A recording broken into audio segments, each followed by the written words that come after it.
Welcome to the Slop Temple. We pray this video helps. You start by opening Classroom. Google, com, and signing in with the teacher account. This gives you permission to edit the class header. Once in, click the specific class card you want to change.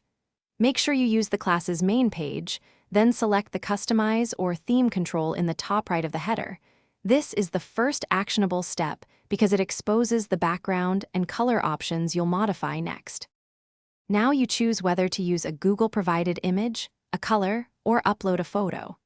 You should prefer a high-resolution JPG or PNG when uploading, because clear images scale better. Click Upload Photo and select your file. Once uploaded, crop or reposition so the central subject remains visible. Classroom displays headers at roughly 16:9, so adjust accordingly. This step matters because a poorly cropped image. Finish by clicking Done or Save to apply the new header immediately.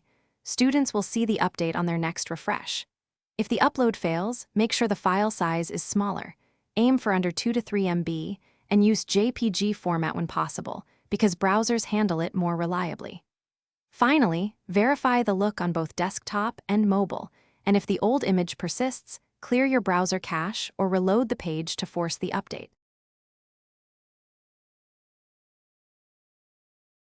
Thanks for watching. Consider subscribing if we helped you.